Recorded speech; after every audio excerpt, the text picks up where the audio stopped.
The thing about a village where everyone agrees is that the silence underneath the agreement is very loud if you know how to listen for it. Miss Marple knew how to listen. She had been listening for the better part of 80 years to the particular pitch of a conversation that stopped just as she entered a room, to the way certain names were spoken with just a fraction too much warmth, too much care, as though the speaker were consciously arranging their expression around the word. She had listened to village life the way a naturalist listens to a forest, not waiting for something dramatic, but attending to the whole texture of it.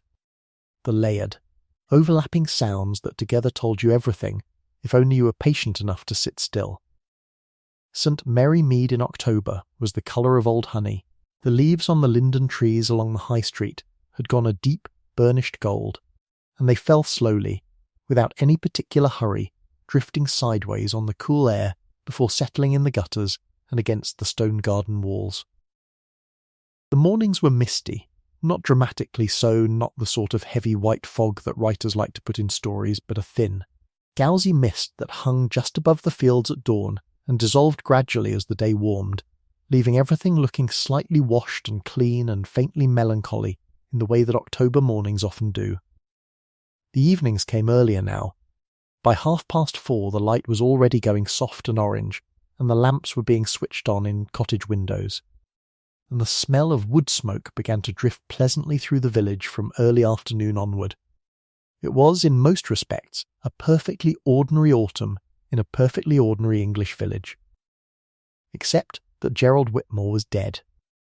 And everyone agreed it was a terrible tragedy, and that agreement, that unhesitating, unanimous, almost rehearsed agreement, was the thing that had lodged itself somewhere in the back of Miss Marple's mind like a small splinter, invisible but undeniably present, and faintly, persistently uncomfortable.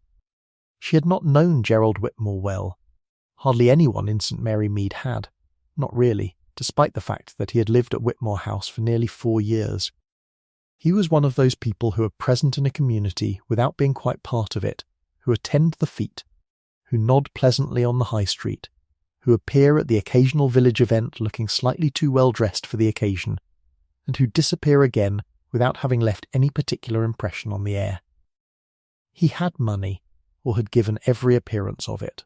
The house was large and well kept. There was a car, a good one. He dressed carefully.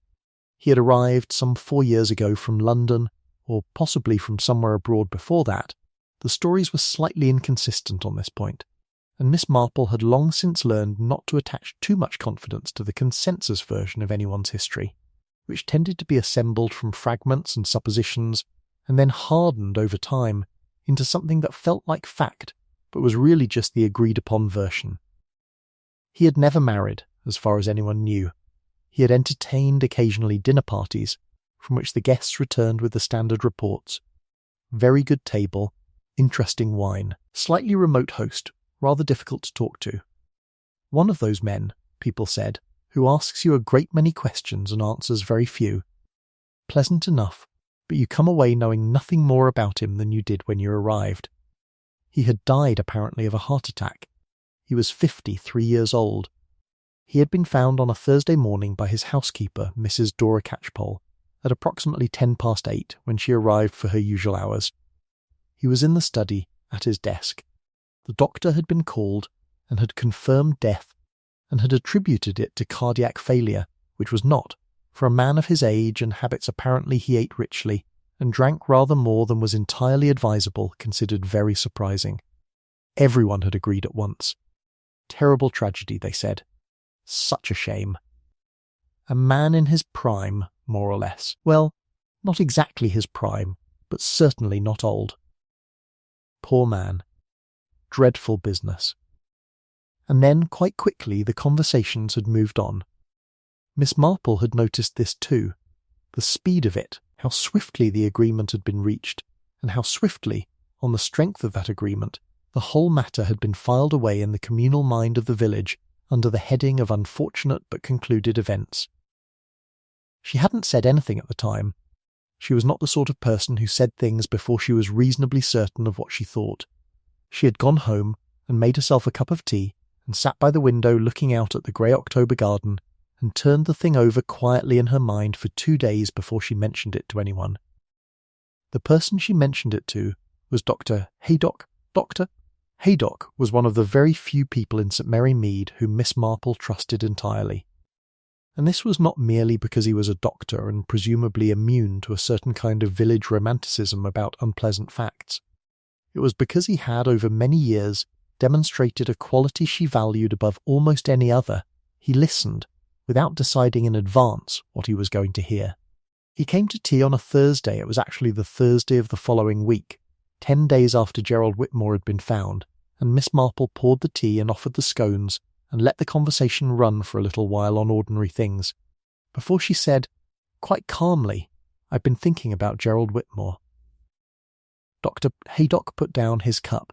He looked at her with that particular expression he had not alarmed, not dismissive, simply attentive, slightly careful, the look of a man who has learned that when Miss Marple says she has been thinking about something, it is generally worth listening to what comes next. "Have you?" he said. Not a question, exactly, more an invitation. "The heart attack," she said. "Were you quite satisfied?" A small pause. Outside, a gust of wind sent a shower of leaves rattling against the window, and then it was quiet again. "It wasn't my case, Doctor," Haydock said. "Dr. Pendleton saw him. I only heard about it second-hand." "Yes," said Miss Marple. "I know. That's rather interesting in itself, isn't it? You weren't called. He wasn't my patient."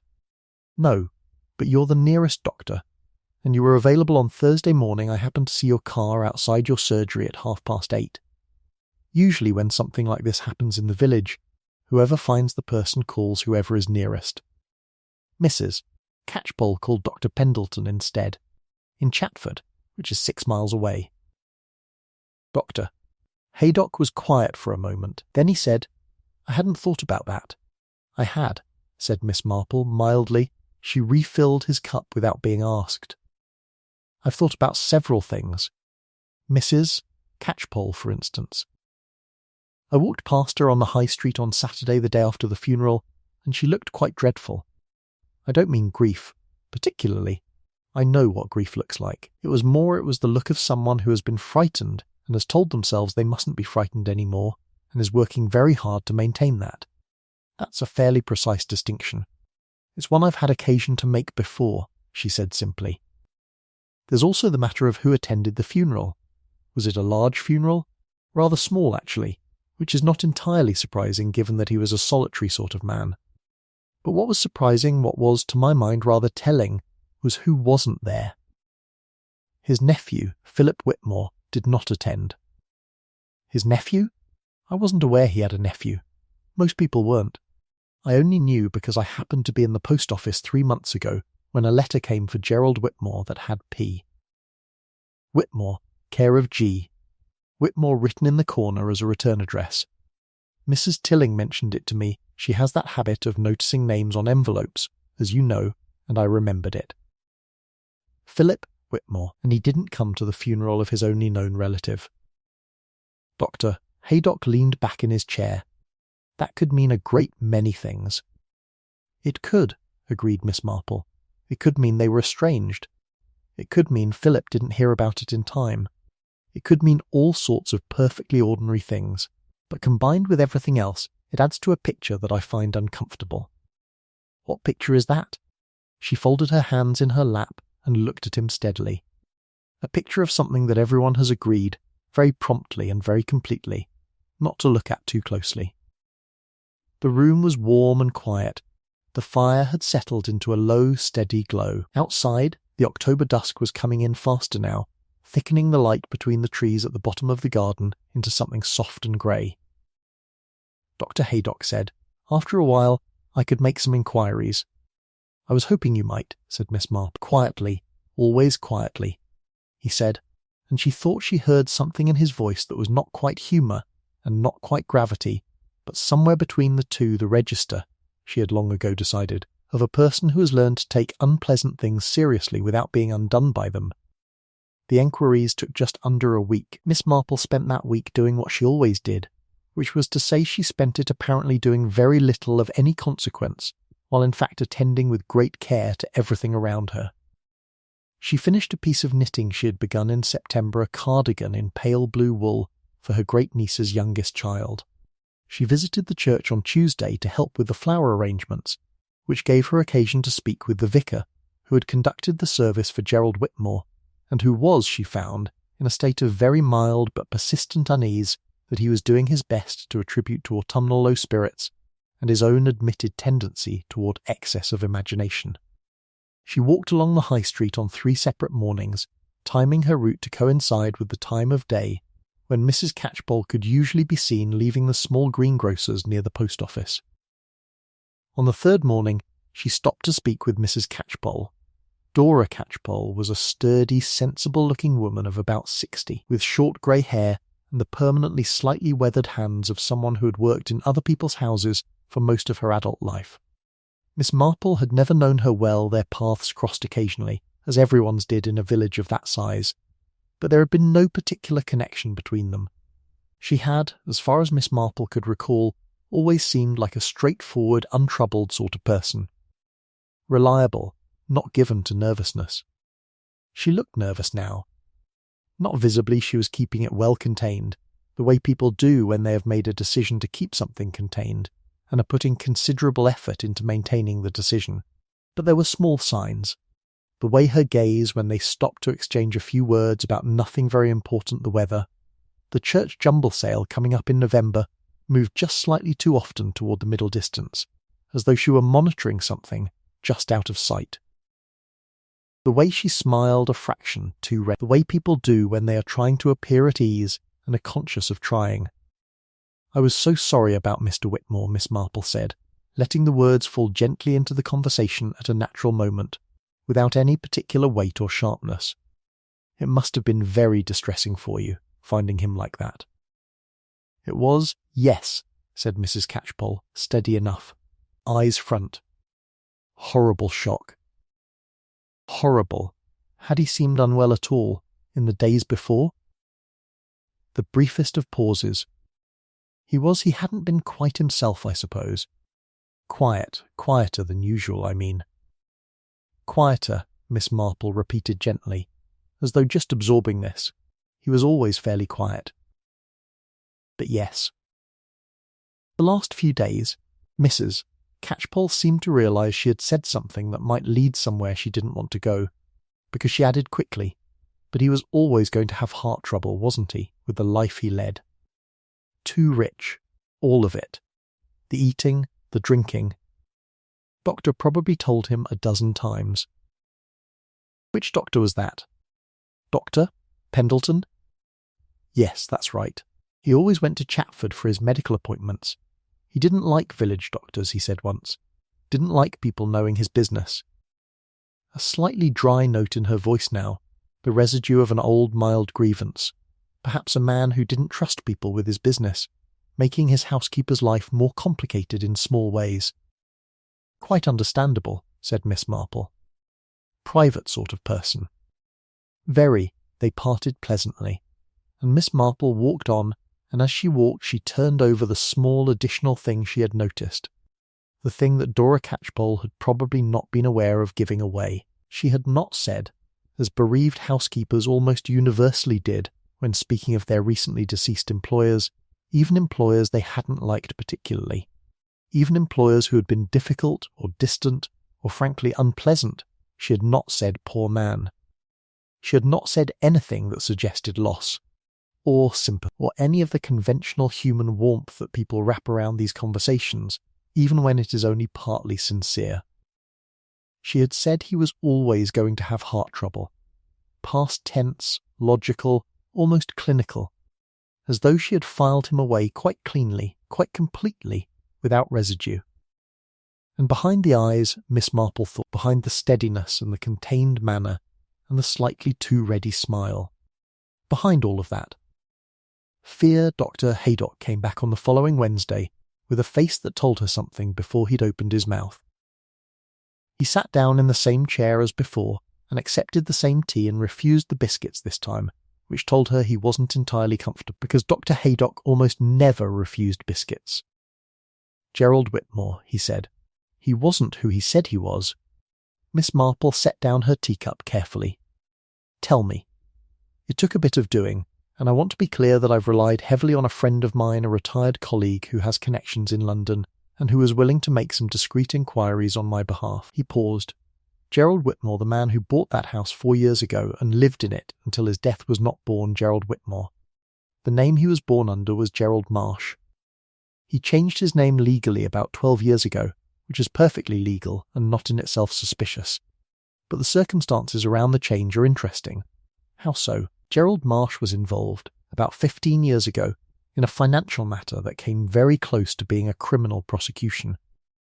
A property investment scheme, the sort of thing that is structured very cleverly, so that the people who lost money had a great deal of difficulty proving they were deliberately deceived, rather than simply unfortunate.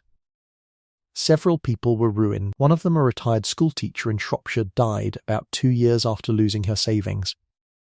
Not directly attributable to the loss, but she was elderly and alone and lost everything she had, and she died in rather miserable circumstances. The room was very quiet. The prosecution didn't go forward, Dr. Haydock continued. Not enough, apparently, to build a case on. Gerald Marsh, by then Gerald Whitmore, disappeared from his previous life, changed his name, and reinvented himself in some fashion. He appears to have come by his comfortable life through investments made during this period that I cannot quite account for, but which my friend suggests may have involved some of the money from the scheme that was never recovered. Miss Marple said nothing for a moment. Then, and the nephew? Philip? Ah, Doctor. Haydock looked at her with something that was, she thought, partly admiration and partly rueful.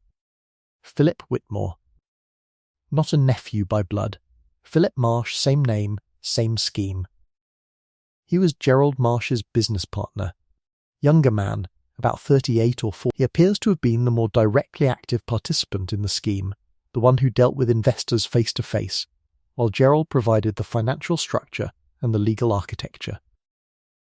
And where is Philip Marsh Philip Whitmore now? My friend is still trying to find out. He seems to have been in some difficulty. There are suggestions, nothing firm, that certain people who are among the victims of the scheme, or who represent their interests, have been looking for Philip. Miss Marple absorbed this. Outside the window the October afternoon was drawing toward its close, the light going that particular deep amber that happened for about 20 minutes at this time of year, before it dropped off entirely into evening. A thrush was singing somewhere in the garden, the last few notes of a song it appeared to be winding up for the winter. "And Dr. Pendleton?" she asked, a slight hesitation. "What about Dr. Pendleton? He certified the death. He was the one called. I'd like to know a little more about Dr. Pendleton, that I haven't looked into." "Perhaps," said Miss Marple gently, "you might. There are days in October when everything looks perfectly still and ordinary, and those are sometimes the days when the most is happening beneath the surface. The village went about its business. The greengrocer arranged his apples and pears in the window. The post office processed its parcels. The church prepared for its November jumble sale.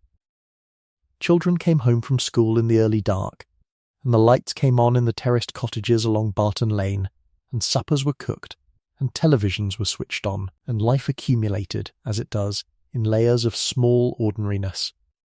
Miss Marple went on with her knitting. She also, on a Friday afternoon, walked up the lane past the end of the high street to the small estate agent's office at the corner, which was run by a pleasant young man named Oliver Trent, who had been there about 2 years and who was generally regarded as efficient and not unfriendly, and who had, she happened to know, handled the sale of Whitmore House some 4 years ago. The office smelled of carpet and printer ink, and the faintest trace of a pot plant that wasn't getting quite enough light. Oliver Trent had his tie slightly loosened and was staring at his computer screen with the look of someone who is doing something quite routine, but wishing, faintly, that it was slightly more interesting. He greeted her pleasantly. He was, as she had anticipated, happy to talk. Young men in estate agents' offices are often happy to talk, in Miss Marple's experience. The work involves a great deal of telephone communication, but relatively little of the human conversation they tend to enjoy. She asked, in the most natural and idle way, whether Whitmore House had been back on the market yet, with the poor man passing away like that. Just curious. wondering what would become of it. Oliver Trent said that actually yes, there had been some enquiries already. Very prompt, he added, in a tone that suggested he thought this slightly less than decorous, but was professionally obliged to be neutral about it. A solicitor acting on behalf of the estate had been in touch within days. Matter of days, he said. Extremely prompt. And the estate would go to Miss Marple, wondered aloud, purely conversationally the next of kin? There was apparently a will. The estate solicitor had indicated this. He didn't know the details, naturally, but it appeared everything was quite in order. Miss Marple thanked him for his time and bought a mint from the small glass bowl on the desk and went back out into the cool October afternoon. Everything was quite in order. She turned this over as she walked. Wills that are produced very promptly, solicitors who act within days of a death, estates that are described as entirely in order. These things could mean a properly organised, methodical man who had arranged his affairs with care. They were also, occasionally, the marks of an arrangement that had been put in place by someone who knew in advance that they would need it. She didn't know, yet, which this was, but she was beginning to form an idea. It was Mrs. Bantry who contributed something useful next, though she did so without being aware that she was contributing anything at all. Dolly Bantry had been one of Miss Marple's oldest friends, and if their friendship had been built partly on the comfortable foundation of shared history, and partly on the less comfortable one of having been through some fairly alarming things together, it had long since settled into something simply warm and easy and mutually sustaining. Dolly had taken to staying in the village more frequently since selling Gossington Hall. She rented a pleasant cottage on the far side of the church, and she called on Miss Marple regularly in the autumn months, with the frequency of a migratory bird returning to a reliable winter perch. She arrived on a Saturday morning with some late dahlias from her garden enormous, slightly battered ones in deep red and orange, and a piece of news that she offered with a particular light-eyed interest of someone who isn't entirely sure whether a thing is interesting, but suspects it might be. I had the strangest conversation at the hairdresser's yesterday, she said, settling into the armchair with the ease of long habit while Miss Marple put the dahlias in water. About that man who died. Whitmore. Yes, said Miss Marple, from the kitchen. Joyce Hartley, you know Joyce. She assists Barbara with the washing and setting, was talking about it to some of the other women. Not really talking to me, but you know how it is in those small rooms, you hear everything. She was saying that apparently there's been someone staying at the Lamb and Flag. Has been for a few weeks, actually, since just before Whitmore died. A young man 30s, she thought, who's been asking around about people in the village. Not very obviously, but enough that she noticed. Apparently he was asking about Whitmore specifically, before the death. Miss Marple came back into the sitting room. She stood for a moment by the mantelpiece with the expression that Doc Haydock would have recognised that particular stillness that meant something had just slotted into place. Did Joyce say what this young man looked like? Quite tall, she thought, darkish hair, perhaps going a bit early at the temples, good-looking in a slightly worn sort of way, if that makes sense, dressed well enough but not ostentatiously. Kept himself to himself mostly, which in a village is of course completely impossible, so people noticed him all the more. How long did she say he'd been there? 3 weeks? Maybe 4? He'd arrived in mid-September, it seemed. Dolly paused, her head slightly to one side, watching Miss Marple with that fond, curious, slightly amused look. She had the look of a woman who has learned, over decades of friendship, that when Jane Marple gets that expression there is usually a reason for it. Is this important? It might be, said Miss Marple, and went to make the tea. She thought about it all that afternoon, and into the evening. Mid-September. Whitmore had died in the first week of October. If someone had arrived in the village 3 to 4 weeks before his death, and had been asking about him specifically, not obtrusively, but asking then either they had information suggesting something was about to happen, or they were watching, or both. Philip Marsh. The business partner. The younger man, the one who dealt with investors face to face, currently unaccounted for. Currently, perhaps, the subject of the attention of certain interested parties. What if Philip Marsh had been trying to find his partner? What if Gerald Whitmore, Gerald Marsh, whatever one called him, had been in possession of something that Philip needed? money, documents, some record that could exonerate or... These schemes, the complicated property investment schemes, always involved paperwork, always involved records of transactions, of where money had gone, of who had made decisions. And if Gerald had kept those records, hidden them, used them as insurance against Philip as much as against anyone else, she stopped herself. This was the point at which one had to be careful, the point at which a hypothesis, if you weren't cautious, began to feel like a fact simply because it was internally consistent. She had seen this error made many times, by police and by civilians alike. The narrative takes over, it starts to feel true, and in feeling true it becomes difficult to look clearly at evidence that doesn't fit. What did she actually know? She knew that Gerald Whitmore had died at 53 of an apparent heart attack. She knew that he was not who he appeared to be, that he had a history of financial wrongdoing, that he had a former business partner with whom he was apparently still in some form of contact. She knew that his housekeeper, who had found him, was afraid of something and had called a doctor 6 miles away rather than the nearest available. She knew that a stranger had been in the village for several weeks before the death, asking questions about the man. She knew that the estate had been settled with remarkable speed. And she knew that everyone had agreed, immediately and without hesitation, that it was a straightforward and unsurprising death. The agreement bothered her more than anything else. It had a quality of performance to it, though she couldn't point precisely to what had produced that impression. People in villages do agree. People in villages are very good at consensus, at collectively deciding that something is not going to be examined too closely.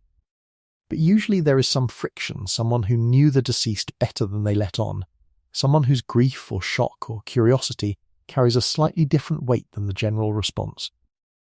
Someone who dissents even slightly from the agreed version. This time there had been nothing. The agreement had been smooth and immediate and total, like a surface that has been very carefully levelled. Smooth surfaces, Miss Marple had always found, usually meant something had been levelled. She slept well that night, which was not always the case in October, when the cold settled into her joints and kept her waking, and in the morning she woke to a bright, clear, cold day with a hard frost that had silvered every surface in the garden and made the grass crunch underfoot.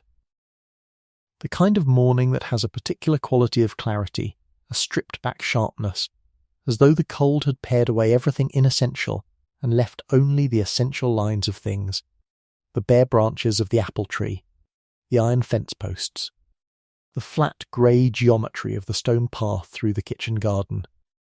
She had decided, overnight, what she was going to do next. She was going to call on Dora Catchpole. Not this morning. She needed to think about how first a direct visit would alarm her. And she didn't want to alarm her. Dora Catchpole was already frightened. Frightening her further would only make her retreat further into her containment. What was needed was something indirect, something that gave Dora the opportunity to speak without being asked directly to speak. Miss Marple had considerable experience of this approach. People who are holding secrets are not, on the whole, comfortable holding them. They want to put them down. What they need is someone who will stand quietly nearby and create the right conditions, without grabbing, without insisting, without making a great drama of it, simply making themselves available as a kind of receptacle. The opportunity presented itself unexpectedly on Monday morning. Miss Marple was coming back from the post office. She had sent off a parcel to her niece, the usual kind of autumn parcel, with some homemade jam and a pair of socks for the niece's husband, who was always cold when she turned the corner of the high street and nearly walked into Dora Catchpole, who was standing on the pavement outside the chemist's with a shopping bag and an expression of someone who has just been shaken by something and is in the process of reassembling her composure. "Oh, Mrs. Catchpole," said Miss Marple. "Are you quite all right? You look a little pale." A moment of visible effort. "Then I'm fine, thank you, Miss Marple. Just a little tired this morning. Of course. You've been through a great deal." A pause. "You shouldn't be on your own too much. Have you family nearby?" My sister in Lathbridge. The words came out slightly too quickly, as though she had been wanting to mention the sister, wanting to say aloud that there was someone she could go to if necessary. "That's good," said Miss Marple warmly, I always think. In difficult times, the times when one isn't quite certain what to make of things, it helps to have someone sensible nearby. Dora Catchpole looked at her.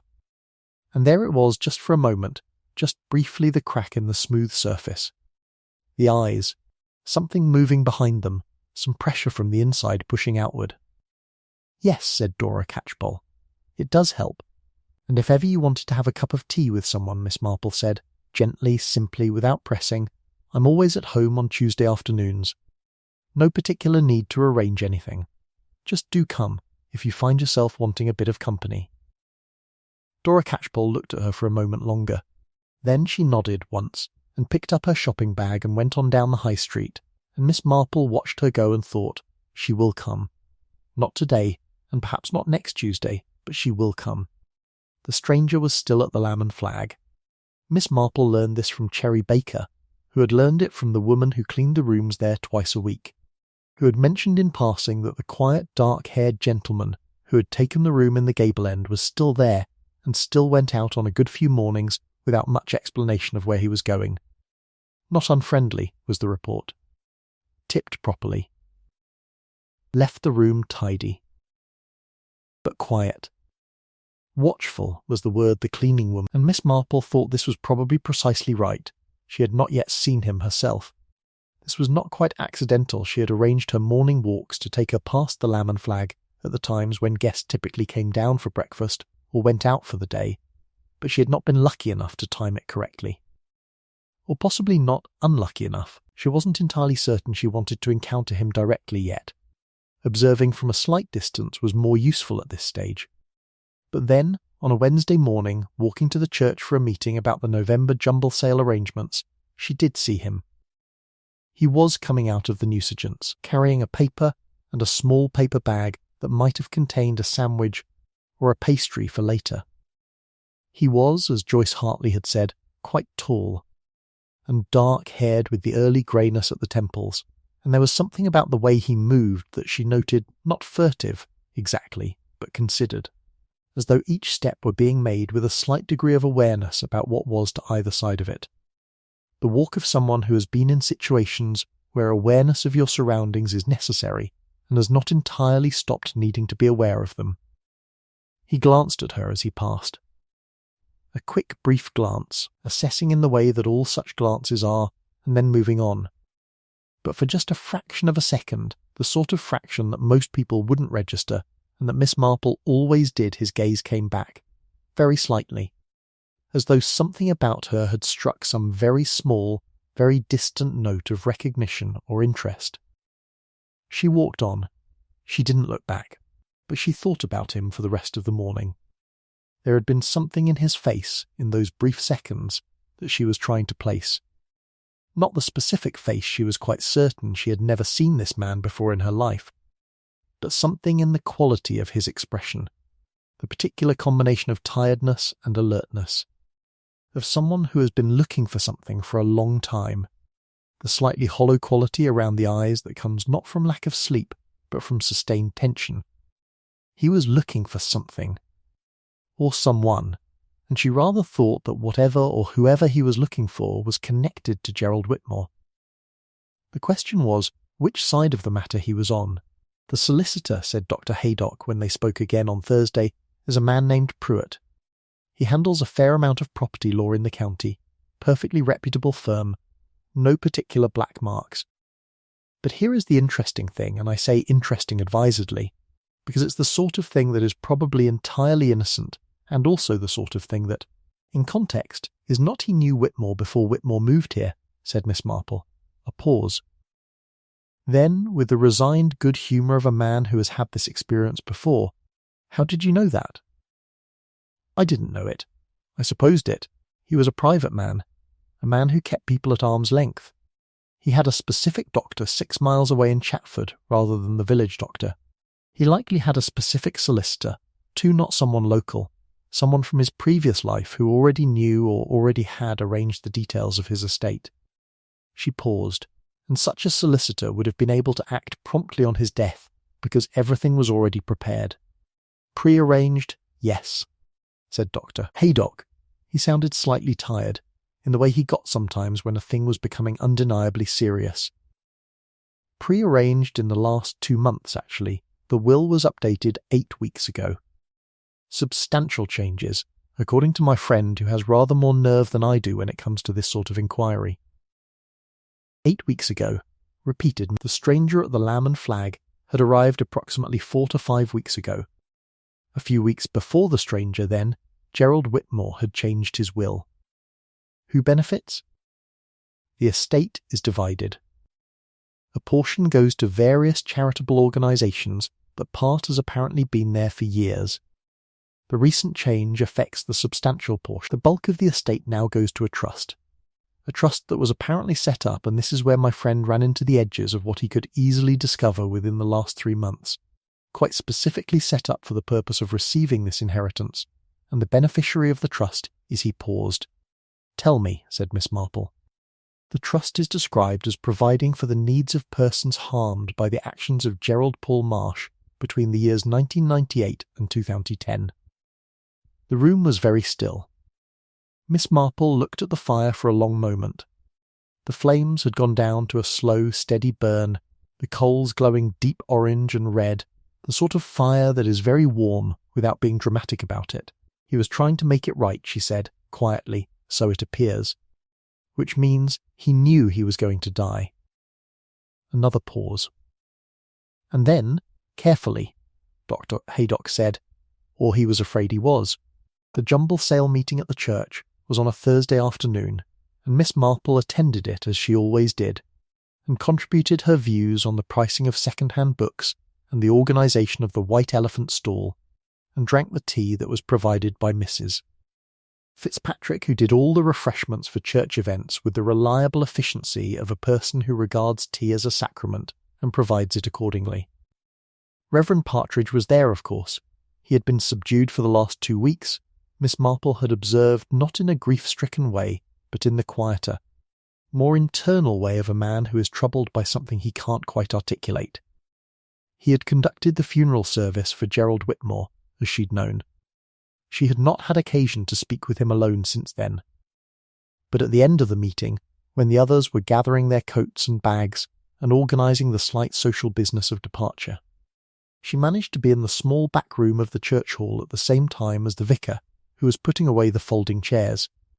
It was a quiet service, she said, straightforwardly, as she helped him with one of the heavier chairs. Mr. Whitmore's. He looked at her. He was a gentle, somewhat anxious man, always slightly uncertain about things, the kind of clergyman who takes his responsibilities very seriously and is, for this reason, occasionally paralysed by them. He said, yes, it was. Did you know him at all? Personally? Not well. He came to the services occasionally, in the first year or 2, then rather less. He came to me just once, about 3 years ago. He stopped. Miss Marple waited. He came for what I suppose you'd call a conversation. Not a confession in any formal sense, he wasn't that kind of churchman. But a conversation. He wanted to talk to someone, I think, who had a professional commitment to confidentiality. The vicar was quiet for a moment. I can't tell you what he said. I won't, but I can tell you that I came away from that conversation with the impression of a man who had done something he couldn't forgive himself for, and wasn't sure he deserved forgiveness from anyone else either. Was he frightened? She asked softly. In the last weeks, did you have any sense of that? The vicar was still for a long moment. Then he telephoned me, he said. 10 days before he died. He rang me at the vicarage. He didn't say anything alarming. There was nothing specific. He just said he'd like to come and talk when he had a chance. And I said, of course, whenever you like. And he said, thank you. And he never came. He said this last thing very quietly. And in his voice was the grief of a man who is wondering whether he should have done more, pushed more, been more available, the grief of someone who suspects the chance was there and passed. "You couldn't have known," Miss Marple said gently. There was nothing in what he said to suggest urgency. "No, there wasn't." A pause. "But I think he was frightened." "Yes, I think he had been frightened for some time." On Tuesday of the following week, Dora Catchpole came to tea. She arrived at 3:30, as the light was already beginning to soften toward evening, carrying a small tin of shortbread that she placed on the hall table, with the slightly awkward determination of someone who has decided to bring a thing and is now slightly uncertain whether it was the right decision. Miss Marple received it warmly and set it on the tea tray and took Dora into the sitting room where the fire was lit and the curtains were not yet drawn, and the garden was visible in the last of the afternoon light, the autumn colours of it subdued and golden in the fading day. They talked about nothing in particular for a while. The village, the jumble sale preparations, the frost that had come back for the third time this week. The way the evenings were drawing in so fast now that it felt sudden every year, no matter how many times you'd experienced it. Miss Marple poured the tea. She did not say anything about Gerald Whitmore. She waited. It took perhaps 20 minutes. Then, with the abruptness of someone who has been holding something for too long and has suddenly simply put it down, Dora Catchpole said, "He didn't die of a heart attack." Miss Marple poured a second cup of tea with entirely steady hands and said, gently, "Tell me what you know, my dear." Dora looked at her hands for a moment. Then she looked up. There was a relief in her face that Miss Marple recognised the relief of a person who has been frightened and alone with a thing for too long and has finally decided to let someone else share the weight of it. "He was already dead when I got there," she said. That part was true. "I found him in the study, at his desk, just as they said, but the way he looked wasn't quite right. The way he was sitting, he looked very natural, very settled, like someone asleep. But there was something about his colour, and his hands were wrong, the way they were placed." She stopped. "Go on," said Miss Marple.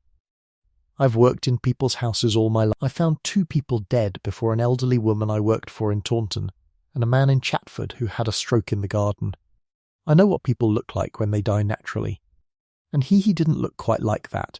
He looked more like someone had arranged him. Had you heard anything in the night? Before that morning? I don't live in. I come in from 8. I wouldn't have heard anything." A pause. "But the back door was unlocked. I always let myself in through the back door. He gave me a key, and I used the back. And the back door was unlocked that morning. I'd assumed he'd unlocked it early for some reason. But he was already..." She stopped. Steadied herself. "And then Dr. Pendleton came, and he was very efficient. Very quick. He seemed to know what he expected to find. Almost, he didn't ask me very much. Just the basics. When had I arrived? Had I touched anything? When had I last seen Mr. Whitmore alive? And then he made his determination, and rang through the necessary people and told me there would be no need for an inquest.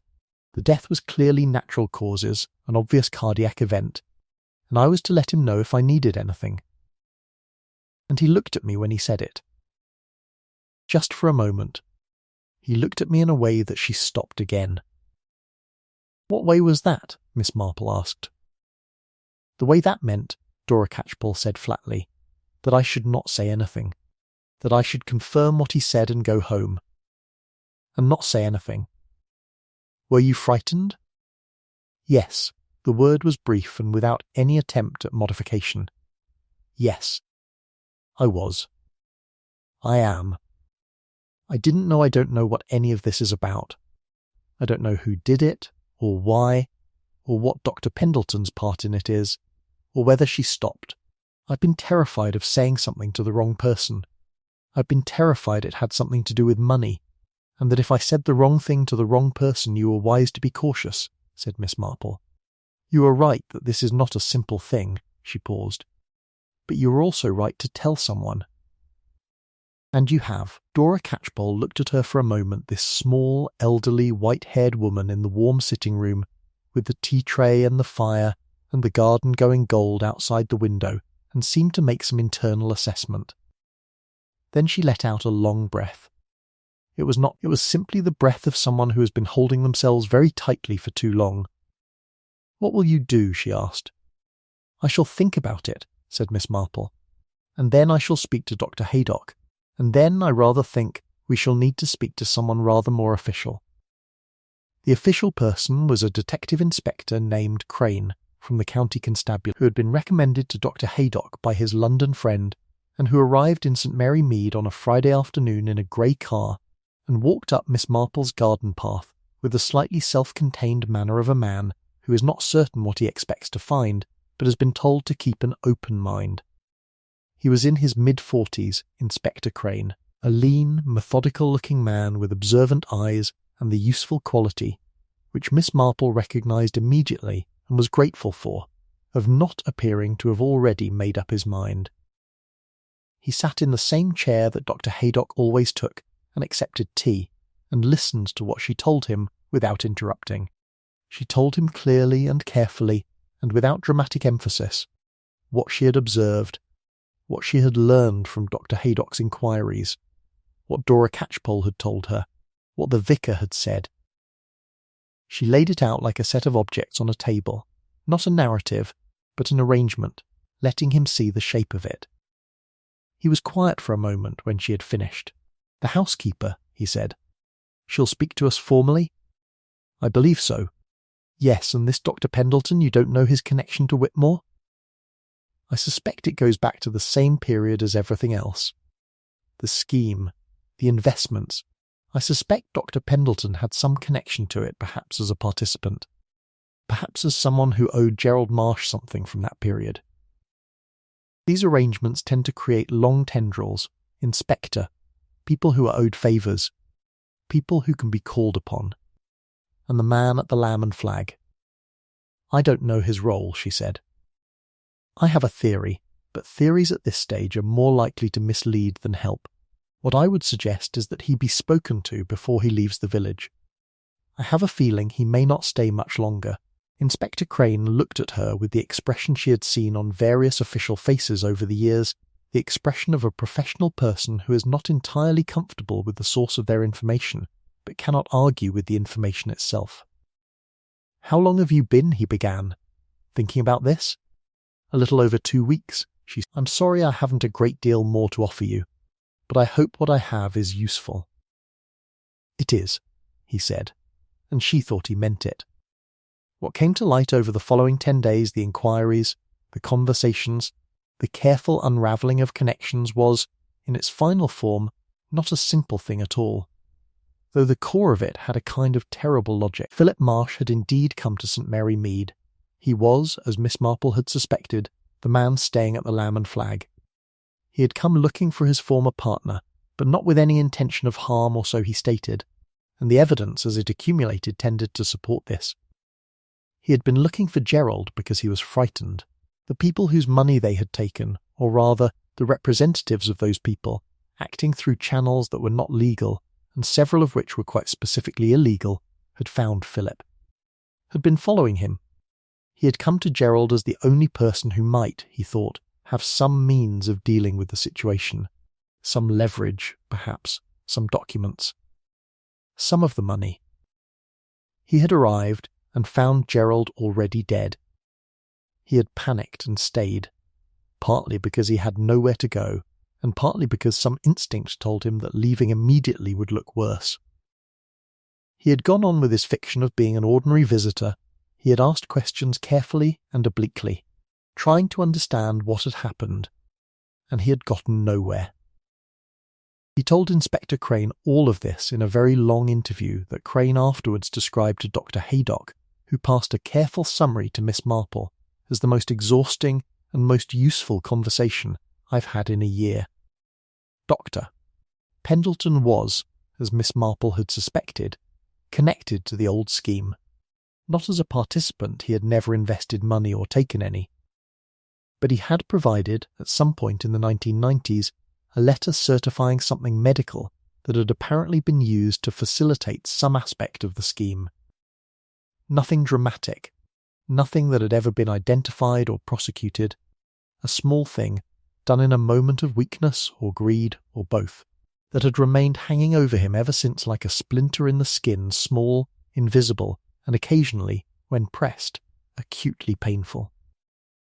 Gerald had kept the letter. Of course he had. A man who had constructed his life carefully, who had changed his name and reinvented himself, who had been frightened for long enough to update his will and contact his solicitor and call his vicar, such a man kept everything.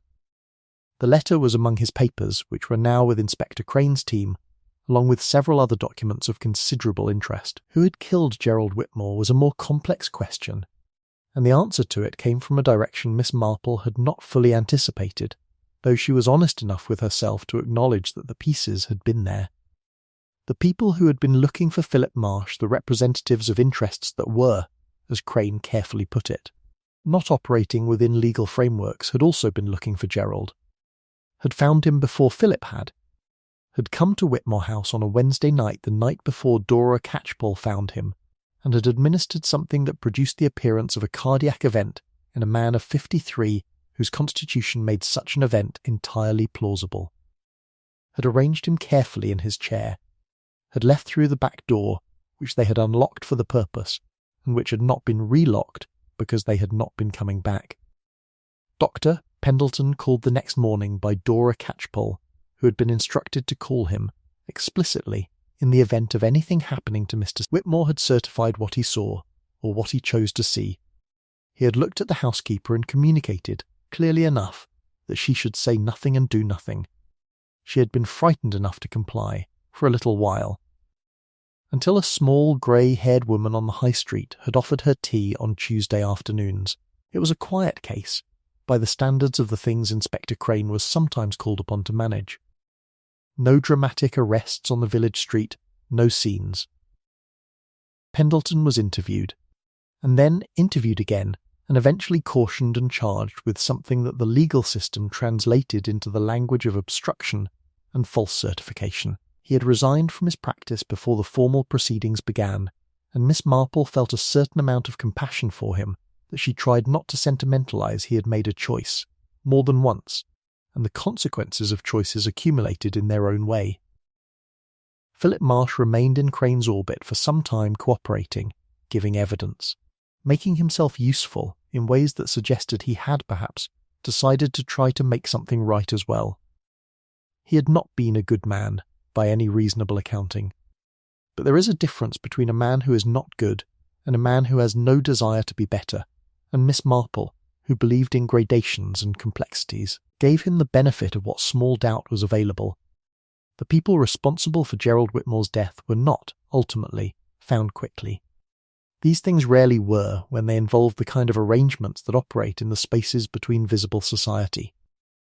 Crane was patient about this, which gave Miss Marple confidence in him. He did not seem to think that the absence of an immediate dramatic resolution meant the case was closed.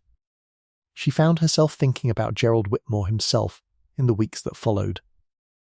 Not sympathetically exactly, he had ruined people. He had taken money from people who couldn't afford to lose it, and arranged matters cleverly enough to escape legal consequences, and lived comfortably for years on the proceeds. The retired schoolteacher in Shropshire who had died in miserable circumstances, she thought about her sometimes. That unnamed woman at the edge of the story. The person whose suffering was real and complete, and whose name she didn't know. But she also thought about a man who had, sometime in his 50s, decided he was not going to go on. Who had updated his will to benefit the people he had harmed. Who had telephoned his vicar. Who had been, in his own guarded, private, inadequate way, trying to find some path back to something. Who had been found sitting at his desk, arranged carefully, before he had the chance to finish trying. The trust that had been set up to benefit his victims was still in place. The solicitor confirmed this. The will stood. The money would go where Gerald Whitmore had intended it to go. It was not justice. Exactly justice would have required quite a different series of events over quite a different span of time. But it was something. It was a trace of intention, of the direction a person had been moving, even if they hadn't gotten far enough. Miss Marple wasn't sure what to do with that, and she didn't pretend to be sure. She tucked it away somewhere, the way you tuck away things that don't have a simple resolution and let it sit. October finished, and November came in cold and grey, with heavy skies and a persistent damp that found its way into stone walls and window frames and the joints of elderly people and the pages of books left on window sills. The jumble sale was a moderate success, rather better than the year before, Mrs. Fitzpatrick reported with considerable satisfaction, and the new pricing structure for second-hand books had worked well. The linden trees on the high street were bare now. The garden at Danamed was stripped back to its winter bones, the bare earth turned by the frost, and the last remaining leaves gathered into a pile at the far end near the stone wall. Dora Catchpole came to tea twice more, not in the same way as before, not with anything pressing to say, no particular weight or urgency, simply for the company, as Miss Marple had offered. They talked about ordinary things, Dora's sister in Lathbridge, her niece who had just started a new job, the question of whether she would look for another position or wait until the spring. She had a little money put aside, she said. She was all right for a while. She seemed, gradually, to lose the frightened quality that had marked her on the high street those October mornings, not all at once, and not completely, but enough that it was visible. Dr. Haydock called on a Wednesday in mid-November, and they had the fire on and the good tea things out, and he told her that Crane had called him with a small update on the case. And they talked about it for a while, and then they talked about other things, as they always did, as people do when they have been friends for a long time, and don't feel the need to make every conversation about the dramatic or the urgent. He said, at one point, looking out at the grey November garden through the window, "You knew something was wrong before any of us." "I noticed something felt wrong," she corrected, gently. Which is a different thing. There is no particular virtue in it. Most people wouldn't have said anything. Most people didn't need to. I just did. Because I happen to have a particular way of noticing things. She paused. It's really just paying attention. It's always just paying attention. He smiled at that, and they drank their tea, and the fire burned steadily in the grate. The village went on, as villagers do. Philip Marsh left the area in December. No one knew precisely where to. He was not under arrest, he was cooperating with ongoing proceedings, which meant he was required to remain available, but not required to remain in any particular place. Miss Marple thought of him occasionally, trying to imagine what it would feel like to be a man in his position pursued, frightened, carrying the weight of old harm that couldn't be fully undone, trying to find some solid ground. She hoped, in a cautious and non-romantic way, that he found some. She thought it was possible, which was the best she could honestly say. The trust established by Gerald Whitmore's will was administered quietly and without any public announcement. Miss Marple heard about this from a very roundabout chain of communication that eventually reached her through Dr. Haydock, who had it from his London friend, who had it from somewhere she did not inquire about too closely. The money would be distributed carefully and in ways that tried, where possible, to actually help, rather than simply to pay. How successful this would be she couldn't know. The woman in Shropshire was beyond help, which was the fact that didn't go away, but some of the others had survived, and were not beyond help, and that was something. In January, Miss Marple began a new piece of knitting a blanket this time, in several colours, a project of sufficient complexity to occupy a good portion of the winter. She sat with it in the evenings by the fire, and let her hands do the familiar work while her mind went where it pleased, which was sometimes to the case and sometimes to other things entirely. The long accumulated landscape of a life, people she had known, things she had noticed. The particular quality of light at various times of year, the way some details lodged in the memory for reasons that were hard to explain a name on an envelope, a housekeeper's hands, the carefully arranged stillness of a dead man in a chair. She thought, one evening, about the agreement. The way the village had agreed, so swiftly and so completely, that it was all very sad but quite understandable, and nothing to look at too closely. She had never entirely worked out whether that agreement had been orchestrated in some way, whether someone, Pendleton or another, had seeded the right words into the right conversations, or whether it was simply the natural tendency of communities to smooth things over, to accept the easy explanation, to close the lid quickly on the uncomfortable box. Perhaps both. Probably both. These things were rarely one or the other. There was, she thought, needles clicking softly, something important in the fact that the agreement had troubled her. Not the death itself, which she hadn't known was a death yet. Not any specific piece of evidence. Just the quality of the agreement. The smoothness of it. Smoothness, in her experience, was almost always the result of effort. The fire settled. Outside, the January night was clear and very cold, the stars bright and hard and remote through the window. The village was quiet. Not the quiet of something being concealed, just the ordinary quiet of a winter night. All the small sounds that make a settlement, a door somewhere, a car going past on the lane beyond the garden wall, the whisper and creak of old trees in the cold air. She had done what she could. She always did what she could. It was never quite enough, it never was. But it was something. And something was what you had to hold on to, carefully, without sentimentality. The way you hold a candle against a draught. Not because it solves everything, just because the dark is very large, and even a small light is worth keeping lit. She went on with her knitting. Outside the window, the January stars went on being cold and distant and entirely indifferent, which was fine, because the warmth in the room was enough, and there was no particular need for the stars to be warm. The fire burned low. The knitting accumulated row by careful row in the quiet of the evening. And that, thought Miss Jane Marple, was quite enough for now. There is a particular quality to the weeks that follow a resolution of any kind, not peace, exactly. Not a clean finality, but something more like the afternoon after a long task is finished, when the light in the room has changed and you find yourself uncertain what to do with your hands. Miss Marple had experienced this quality before, many times, and she recognised it now without being unduly troubled by it. The recognition itself was a form of comfort. She knew it passed. She went about her days.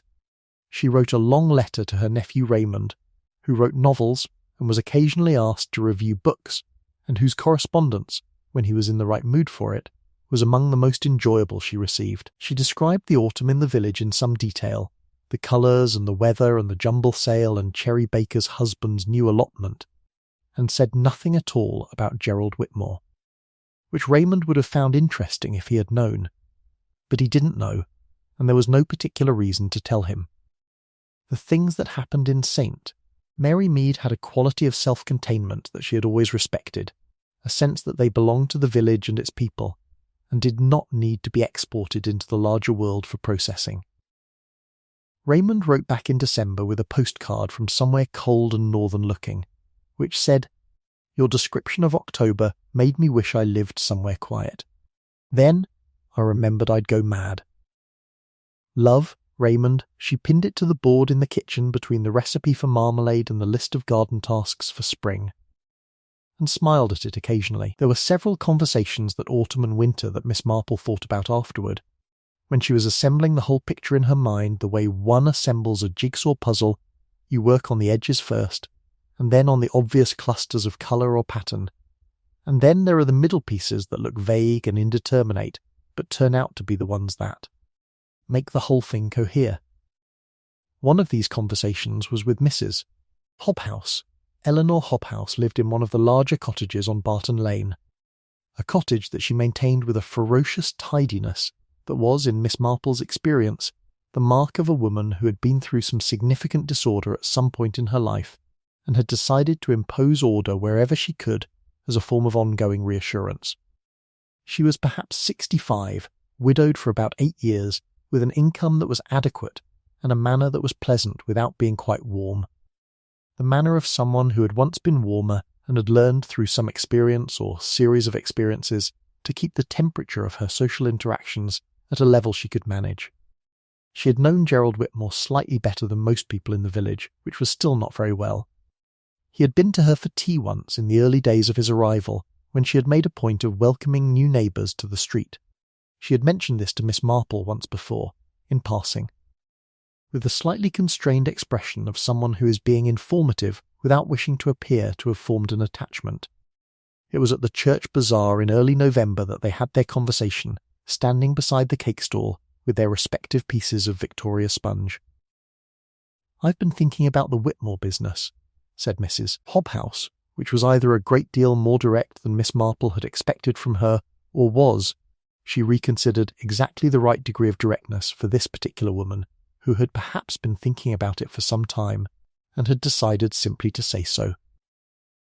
"Have you?"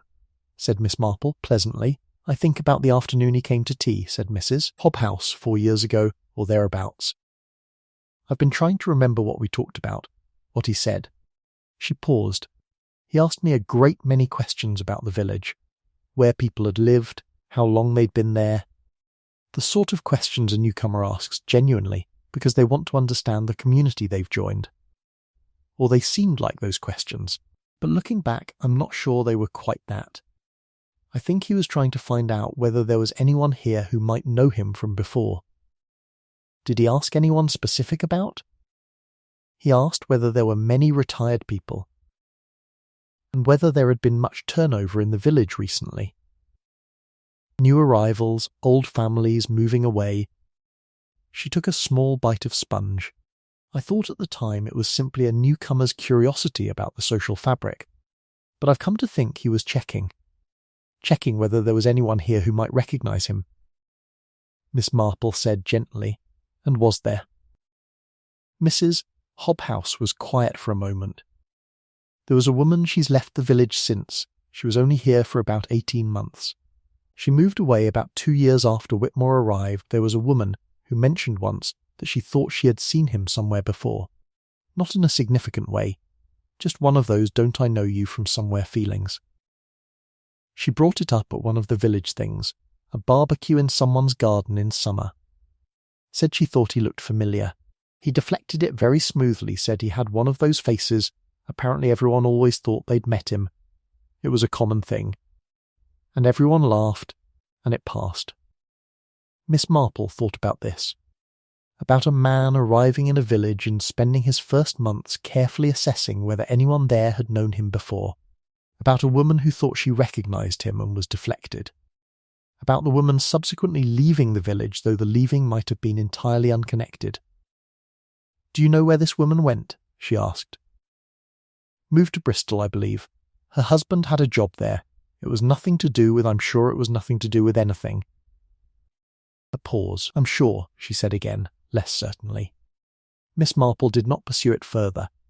She filed it away as she filed everything, in the place where things waited to be either confirmed or abandoned. She thought it was probably nothing, the departure genuinely coincidental, the recognition genuinely uncertain. Gerald Whitmore's smooth deflection, the reflexive social skill of a man who had become expert at managing such moments. But she filed it. You never quite knew what would matter. There was also a conversation with Oliver Trent, the estate agent, that she had not entirely finished in her initial visit and returned to complete one afternoon in late November. She needed a second pretext, or rather a naturally occurring occasion, and she found it in the question of her own garden's outbuilding, which had been in need of attention for several years, and which she had been thinking about having assessed. It wasn't entirely a pretext. The outbuilding genuinely did need attention. It served the dual purpose of providing a reason to go to the estate agent's office, and adding something useful to her knowledge of her own property, which seemed an efficient use of an afternoon. Oliver Trent was pleased to see her. He was alone in the office on this occasion, his assistant apparently having taken the afternoon off, and he had the slightly crazy quality of a person who has been alone with administrative tasks for several hours and would welcome any conversation that didn't involve a spreadsheet. She asked about the outbuilding, and he gave her the names of 2 surveyors, and then she let the conversation find its way to Whitmore House again, as conversations did with Oliver Trent when you gave them a little room. "Actually had an interesting call last week," he said, with the particular animation of someone who has been waiting to tell this to someone. About Whitmore House. Solicitor rang again. Turns out the estate is going to take a bit longer to settle than originally thought. He said this with the slight satisfaction of someone whose earlier assessment that the original speed had been indecorous had been vindicated by events. Legal matters, said Miss Marple, sympathetically. That's right. There's I don't know all the details, obviously, but it seems there's some question about the estate now. It's being held while some other things are sorted out. He was being professionally discreet about details he probably didn't fully have, which she appreciated. Apparently not straightforward after all. These things rarely are, she said. Right, he paused. Actually, the other odd thing the solicitor mentioned that there had been another party in contact about the property. Someone who had apparently believed they might have a claim on it. He said this with the careful neutrality of someone reporting information they find interesting without being sure what it means. A family member, or someone who said they were. But the solicitor was quite firm that the will was very clear and there was no basis for any such claim. I see, said Miss Marple. How curious. Isn't it? Said Oliver Trent, with the satisfaction of a man who finds village property law, in all its complications, consistently more interesting than it has any right to be. She thanked him again and took another mint from the bowl and went back out into the cold November afternoon. The sky had gone a heavy, low grey that promised rain by evening. The leaves that remained on the trees were the last stubborn ones, dark and sodden, nothing like the beautiful gold of a month ago. Someone who believed they might have a claim on the estate. She turned this over as she walked. Philip Marsh, possibly, though it seemed unlikely given his evident cooperation with proceedings, or someone connected to the people who had killed Gerald, who might have expected to benefit in some way from the death and had found that the estate had been arranged against them. Or someone else entirely, some other connection in Gerald Whitmore's complicated history that hadn't yet surfaced. She mentioned this to Dr. Haydock when she next saw him, and he passed it to Crane, and the response that came back was that they were aware of the claim and it was being dealt with through the appropriate channels. Which was, she supposed, all she needed to know. Crane himself rang her once, in December, which she found quietly not because she expected to be kept informed she had no particular right to that, but because it suggested he had found her useful, and was being, in his own contained way, courteous about it. He told her that the investigation was ongoing, that there had been some progress in identifying the people responsible, that the trust would not be impacted, that Philip Marsh's cooperation had been significant. He thanked her formally for her assistance, and she thanked him for calling, and that was the conversation. After she put the phone down, she sat for a moment in the quiet kitchen, her hands around a cup of tea that had gone slightly cool, and thought about all of it from the beginning, the smooth agreement on the high street, the frightened eyes behind Dora Catchpole's controlled expression, the careful hands in the careful study, and felt, as she sometimes felt at the end of these things, a kind of quiet, composed sadness. Not grief, exactly, not regret. More the feeling of having been in the presence of something that was ultimately about people harming each other, and the imperfect ways in which harm gets acknowledged, and sometimes partly repaired, and the stubborn persistence of damage even when the acknowledgement is genuine. She had once said to a young police inspector many years ago that she found human nature on the whole very disappointing, and he had been slightly shocked by this, taking it for cynicism. But she hadn't meant cynicism. She had meant the disappointment of someone who had hoped for better, and found that even people who were capable of better often didn't manage it, and that this was sad. Sad in a quiet, enduring way that didn't prevent one from continuing, from noticing the good things, from helping when one could. It was just there, part of the texture. She finished the cup of tea, even though it had gone cool, because it was wasteful to let it go entirely. Then she put on her coat and went out into the December garden to look at the winter roses she had finally got around to covering, which had needed covering for 3 weeks and were now properly done, and which seemed to be doing well under their protection. The canes still green and hopeful at the base. Small things. Small good things, done properly. They added up, in their way. It was Cherry who found the detail that hadn't quite fitted, and she found it in February, months after everything had apparently concluded, and she brought it to Miss Marple, with the somewhat self-conscious air of someone who isn't sure whether they are doing the right thing, but has decided to do it anyway. She arrived on a Tuesday morning, and finished the kitchen and made Miss Marple's morning coffee before sitting down herself with a cup and saying, "I've been going over and over something and I don't know if I'm being silly." "You're never silly," said Miss Marple. "Tell me. It's about Mrs. Catchpole, from just before Mr. Whitmore died." Cherry wrapped both hands around her cup. "My mum mentioned, back in September, mind, so this was weeks before that she'd seen Mrs. Catchpole coming out of the post office, and she looked a bit flustered. Mum thought it was odd at the time because Mrs. Catchpole isn't the flustery type. Is she? She's very steady. But she'd just been posting something, and she looked hurried. And Mum noticed because she'd posted a letter that looked quite thick, and she'd done it quickly, like she wanted it gone." Miss Marple was quiet for a moment.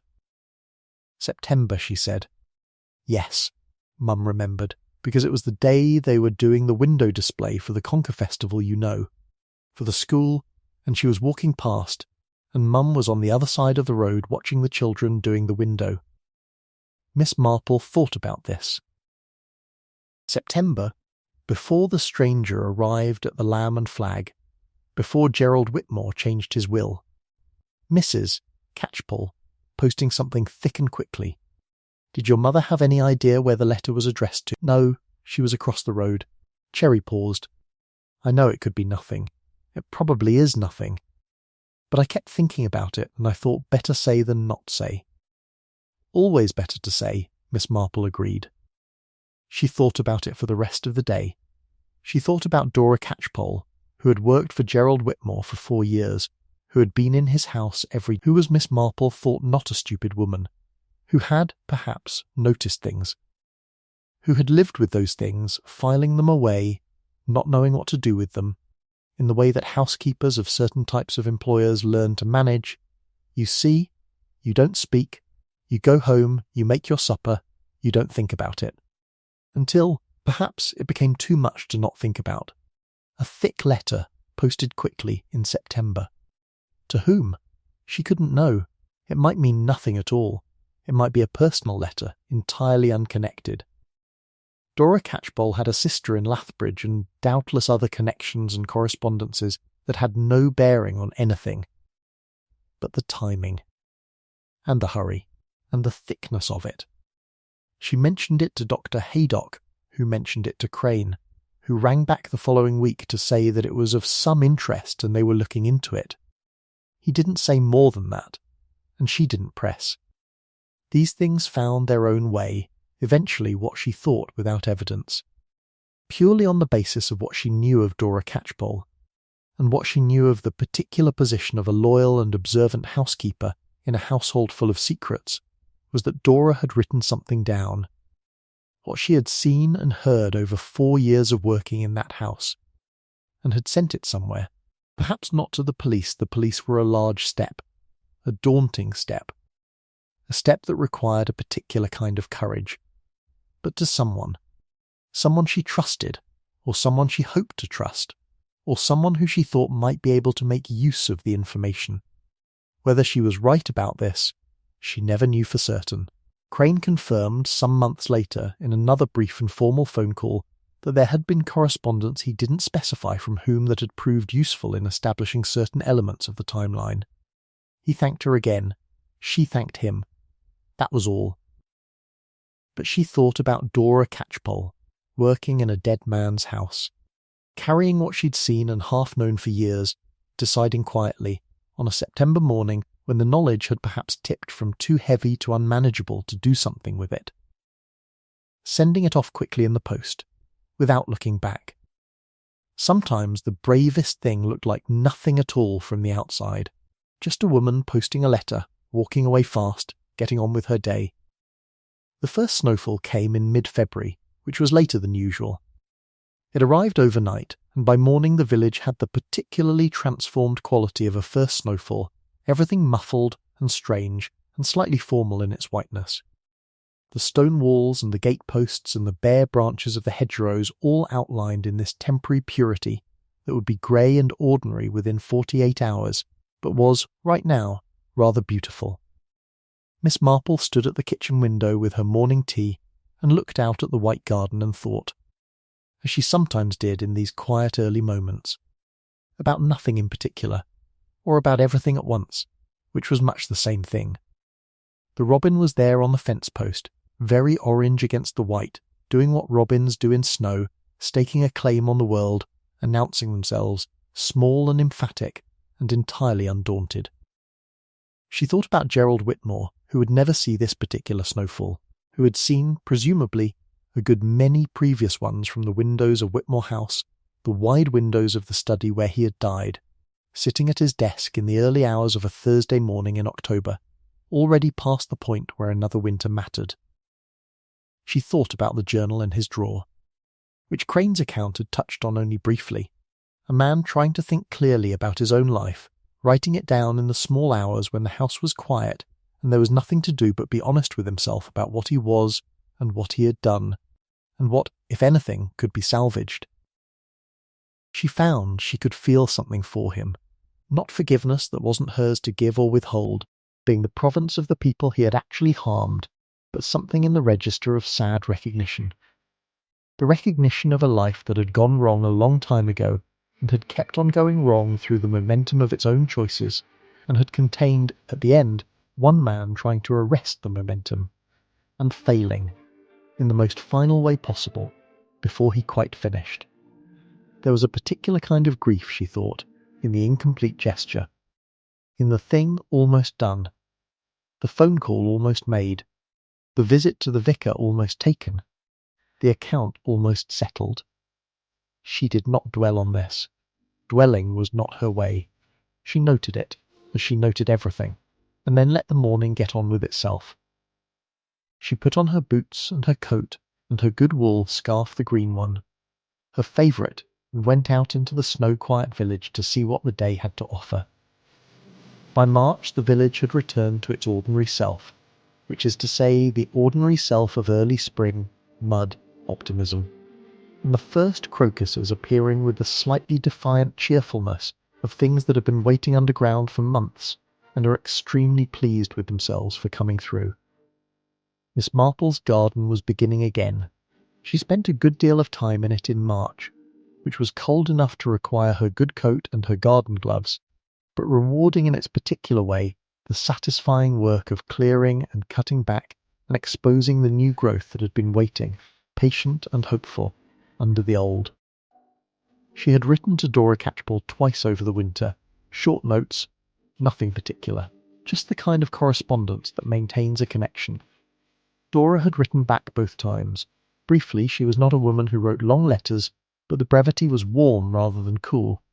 The brevity of someone who doesn't have many words available for correspondence, but is using the ones they have with genuine feeling. In March she wrote to say that she had made a decision. She was going to move to Lathbridge, to her sister's, and look for a new position in the spring. She sounded settled in the decision. Later, Miss Marple wrote back to wish her well. She hoped the new position would be a good one. She hoped the change would be everything she needed it to be. She thought she might see Dora Catchpole again, at some point. Villagers had a way of circling back. People returned. Or they didn't, and that was fine too. You didn't need to see everyone again. What mattered was that they were all right. The garden in late March had that particular quality of potential everything not yet what it was going to be, but obviously on the way. The bare earth between the rose bushes where she'd been tidying, the green points of the bulbs coming up along the front path, the apple tree with its first tiny suggestions of leaf at the tip of every branch, so small and tentative you could miss them if you weren't attending. She was attending. She always was. That was the thing, really, the whole of it when you came down to it. You paid attention. You looked at things clearly. You let the small observations accumulate without forcing them into a premature conclusion. You trusted the accumulated weight of what you'd seen, and you followed it where it led, and you told the right people what you'd found. And then you let the world do what it did with that. And then you went back to the garden, and the knitting, and the letters, and the tea, and the robins on the fence posts, and the first crocuses coming up through the cold March soil. It was not a heroic life, by any conventional measure. But it was a life that paid attention, in a world where most people were looking the other way. and that turned out to be often enough to matter precisely what was needed. She went on with the garden, turning the soil with a small fork, working her way along the path with the patient thoroughness of someone who has tended this particular ground for a very long time and knows exactly what it needs. The afternoon was cool and very clear. The sky above the old stone wall was that particular pale blue that only happens in early spring, when the air is still cold but the light has regained its quality, its angle, its particular quality of beginning. Everything beginning. Miss Marple worked on in the quiet garden, and the village went about its business around her, and the long winter was over, and the morning, as mornings do, was getting on with being itself. That was quite enough, and more. End.